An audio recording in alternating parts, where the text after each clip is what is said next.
Selagi rakyat masih miskin, selagi ekonomi negara anjlok, merosot, perselingkuhan antara penguasa dengan pengusaha akan tetap berjalan. Akan tetap berlanjut.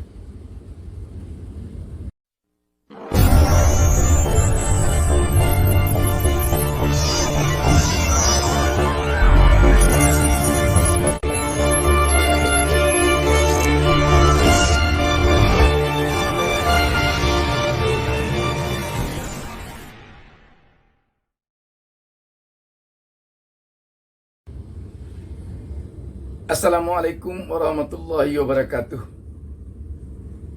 Jumpa lagi dengan saya, Bustami Narda. Saya mendoakan kepada Allah SWT, semoga seluruh penonton channel Bustami Narda selalu berada dalam lindungan Allah SWT. Sahabat BN yang berbahagia, kita baru saja melihat dinamika perpolitikan Indonesia melalui hasil survei salah satu lembaga survei yang mengatakan dari hasil surveinya dua partai besar, PDIP dan Partai Gerindra, dari hasil survei elektabilitasnya anjlok. Sedangkan dua partai lainnya, PKS dan Partai Demokrat, elektabilitasnya naik.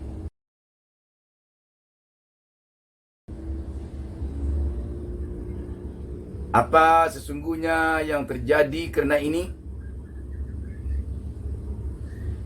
Dari hasil survei dikatakan kejadian atau menurunnya elektabilitas Partai PDIP dan Partai Gerindra lebih disebabkan karena kedua partai itu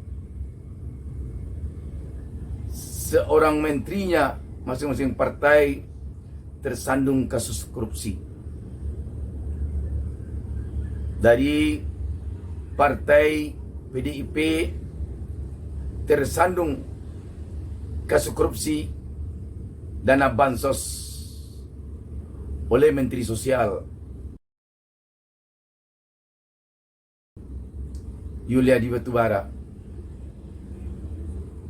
Dari Partai Gerindra tersandung kasus lobster oleh menterinya Edi Prabowo.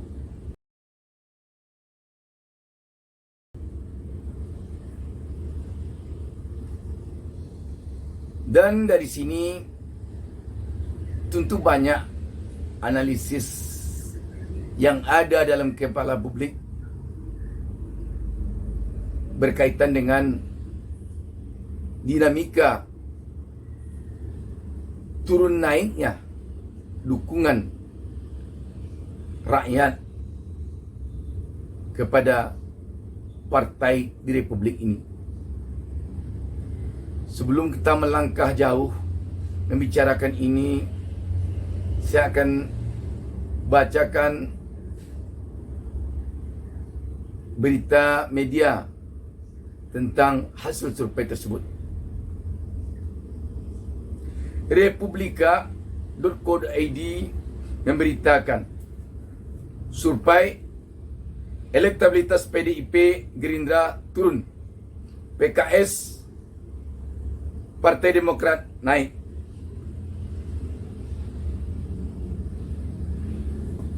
Republika.co.id Jakarta, elektabilitas partai politik seiring pergantian tahun mengalami penurunan. Bahkan PDI Perjuangan yang merupakan pemenang Pileg 2019 elektabilitasnya juga menurun.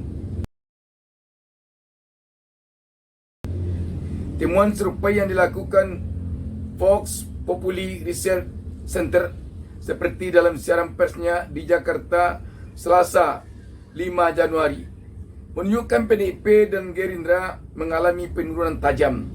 PDIP anjlok dari sebelumnya 33,5% pada Juni 2020 dan 31,3% Oktober 2020. Kini hanya berada di angka 19,6%.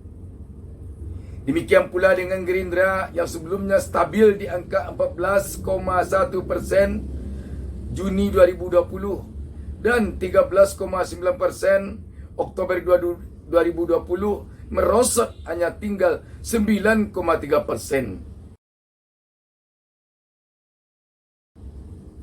Elektabilitas parpol lain cenderung stabil. Hanya 3 parpol yang mengalami kenaikan, yaitu Partai Demokrat, PKS dan Partai Solidaritas Indonesia atau PSI. Elektabilitas PSI naik dari 4,5% Juni 2020 dan 4,7% Oktober 2020 menjadi 4,9% dari hasil survei ini. Sementara itu, PKS elektabilitasnya naik dari 5,3% Juni 2020 dan 5,6% Oktober 2020 menjadi 8,1% Oktober 2020.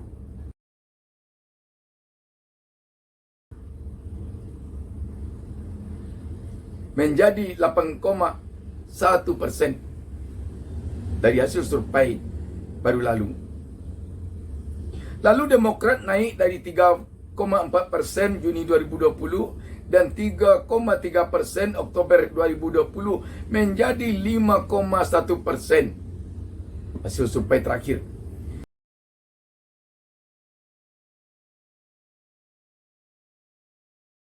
Demokrat, PKS dan PSI mengalami kenaikan elektabilitas ketika parpol lain anjlok atau stabil. Kata Direktur Eksekutif Populi Research Center Dika Muhammad. Menurut Dika, turunnya elektabilitas parpol ada kaitannya dengan kasus korupsi yang membelit 2 figur menteri dari PDIP dan Gerindra. Hal tersebut memberi keuntungan politik khususnya bagi parpol di luar pemerintahan, yaitu Demokrat dan PKS. Parpol lain stabil elektabilitasnya, seperti Golkar 9,8%, 8,7% dan 8,4%. PKB 6,4%, 5,9% dan 5,5%. Nasdem 4,3%, 3,8%, 3,6%. Dan P3 2,7%, 2,0%, 2,1%. Pada papan bawah terdapat PAN yang elektabilitasnya terus merosot 1,4%, 1,2% sampai pada 0,9%.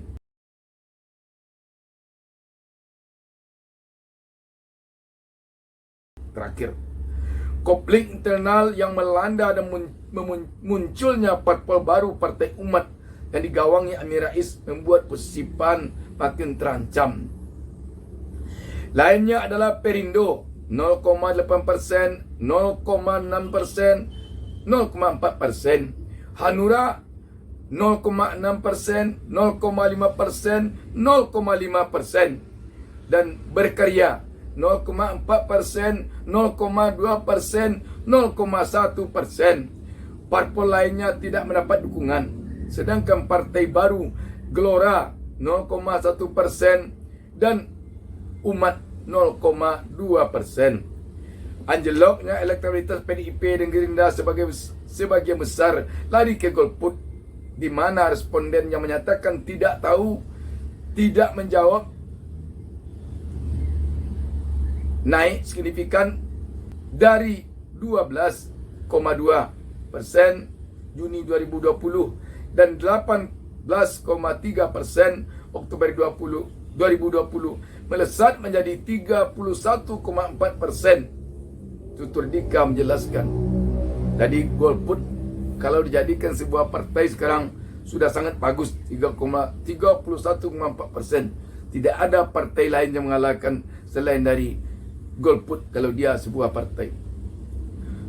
Survei Fox Populi Research Center dilakukan pada 26 sampai 31 Desember 2020 melalui telepon kepada 1.200 responden di seluruh Indonesia yang dipilih secara acak dari survei sebelumnya sejak 2019. Margin of error survei sebesar lebih kurang 2,9% pada tingkat kepercayaan 95%.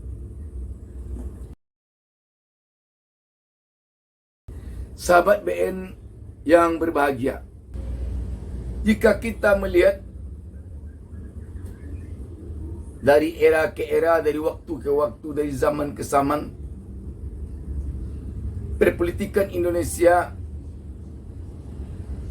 tidak banyak mengalami perubahan.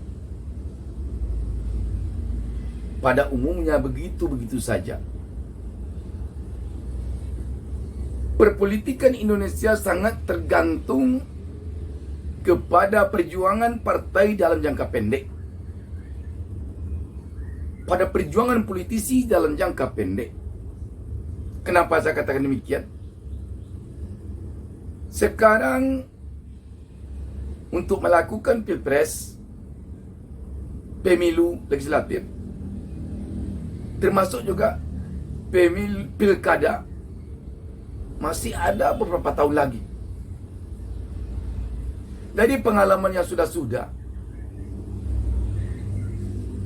rakyat kita umumnya pelupa. Sehingga sejelek apapun perangai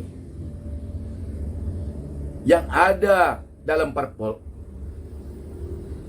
sebagus apapun, sebaik apapun tingkah pola atau perilaku yang ada dalam sebuah parpol, itu biasanya tidak terlalu lama dalam kepala kita di Indonesia.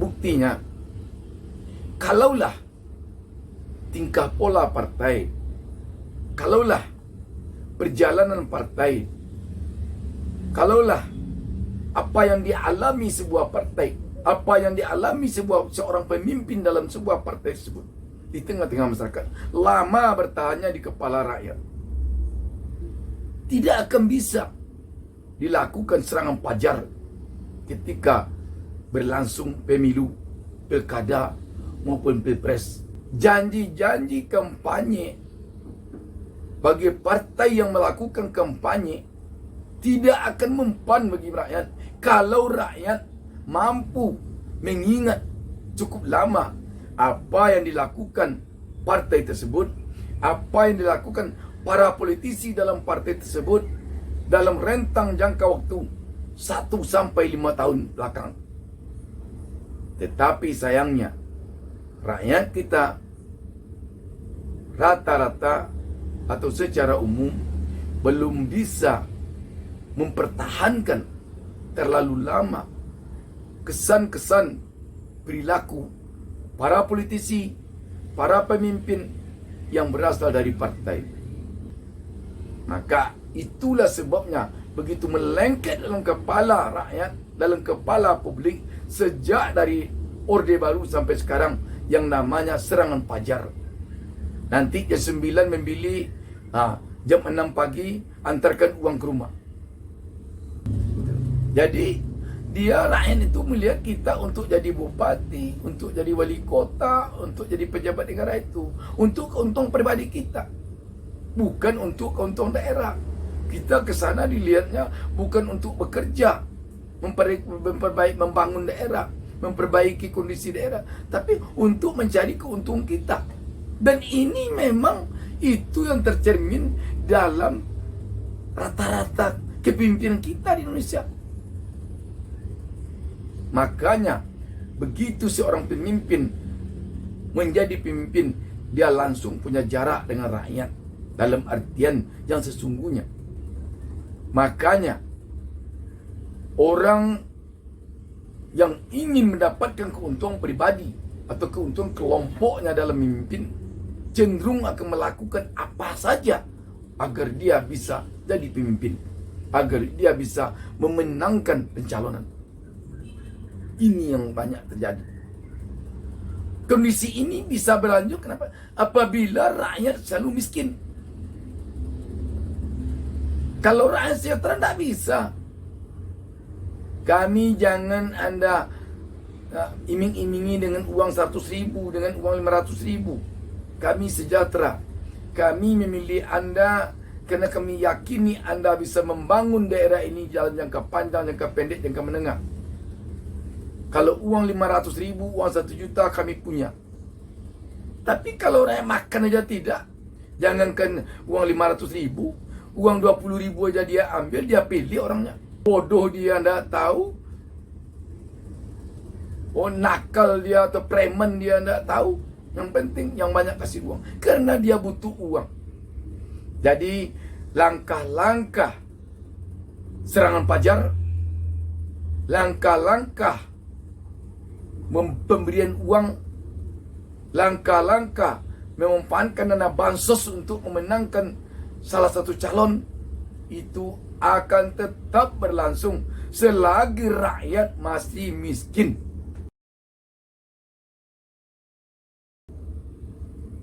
Itu. Oh, mentalnya kuat, moralnya tinggi. Kalau perkeroncongan habis itu semua. Anak menangis minta belikan susu, uang tak ada. Datang orang ngasih uang 100.000, tolong pilih saya besok. Ambillah jalan ini, apalah susahnya mencoblos. Kemiskinan suatu bangsa, kemiskinan suatu negara menguntungkan bagi pemimpin, kerana dia bisa menyogok selalu. Kalau yang memimpin itu hobinya menyogok, tinggal dia minta uang aja sama sponsor, sama cukong. Untuk memenangkan saya di daerah A, saya butuh uang sekian. Setelah saya kali-kali 500.000, 50.000 satu orang, 50.000 kali sekian orang, kali sekian untuk pengantar, saya butuh uang sekian. Nanti kalau saya terpilih di sana, seluruh proyek daerah sana Bung yang menguasai. Itu. Malah saya dapat isu ketika saya ikut pilkada, ada itu orang punya duit yang kerjanya itu aja, nyodor-nyodorkan uangnya. Mana yang dilihatnya mau ngambil uangnya, diusahakannya itu untuk memenangkan dengan cara ngasih uang. Tak bisa uang 100.000, 500.000, 500.000, 1 juta satu orang tak mau. Jadi kalau ingin rakyat benar-benar memilih pemimpin secara logis, harus ditingkatkan ekonomi rakyat, harus disejahterakan rakyat. Tapi kalau rakyat morak-marik hidupnya, tidak akan bisa. Yang kemenang yang punya duit aja. Lihatlah, tidak ada nanti ukurannya. Elektabilitas partai itu tidak pengaruh. Kalau sekarang saya lihat, kalau dilihat dari analisa kita tadi, tidak ada pengaruhnya. Walaupun sekarang 0%, tapi kalau nanti digelontorkan uang sekian ratus miliar, sekian puluh triliun, naik itu. Makanya tidak ada yang komentar. Kalau saat ini memberikan survei, para politisi dia diam, survei apa ini, tidak ada pengaruhnya untuk pilkada nanti, untuk pemilu legislatif nanti, untuk pilpres nanti, ada pengaruhnya. Yang pengaruh ini. Makanya selagi rakyat masih miskin, selagi ekonomi negara anjlok, merosot, perselingkuhan antara penguasa dengan pengusaha akan tetap berjalan, akan tetap berlanjut. Sekarang ini memang generasi muda harus menyadari ini. Kalian yang muda-muda harus menyadari ini. Kalau kalian sekolah tinggi-tinggi sampai ke luar negeri di universitas terkenal, tetapi setelah itu kalian membawa ijazah hilir mudik ke kantor-kantor untuk jadi bekerja, akan begini terus negara kita ini. Tetapi kalian yang berpendidikan tinggi, yang punya idealisme tinggi, Kalian terapkan hidup kalian. Begitu saya nanti tamat, saya akan berusaha walaupun dari nol. Sekian puluh tahun, saya akan menjadi pengendali ekonomi. Dan saya tidak akan mau membiayai orang-orang yang ingin jadi pejabat. Anda harus menjadi pengendali ekonomi. Anak-anak muda yang berjiwa idealis, anak-anak muda yang punya pengetahuan yang bermoral tinggi, anak-anak muda yang mencintai negeri ini dengan cinta sejati, harus menjadi pengendali ekonomi negeri ini. Kalau tidak, makin lama negeri anda ini akan makin tergadai. Makin lama negeri kita ini akan makin terperosok ke jurang kehancuran. Hancur ekonominya, hancur sosialnya, hancur politiknya, hancur ketatanegaraannya, hancur hukumnya. Seorang pemimpin kalau dibiayai cukong untuk jadi pemimpin, nanti kalau dia jadi pemimpin, dia akan menjadi boneka cukong tersebut. Kalau dia jadi boneka cukong tersebut, dia nanti tidak akan bertanggung jawab kepada rakyat, tetapi akan bertanggung jawab hanya kepada cukong. Apa kata cukongnya, itulah yang dibuatnya nanti. Rubah undang-undang ini, kata cukongnya dirubahnya tu. Kalau perlu, malah kalau cukongnya merintahkan tangkap si A itu, tangkap dia tu. Dan cukongnya.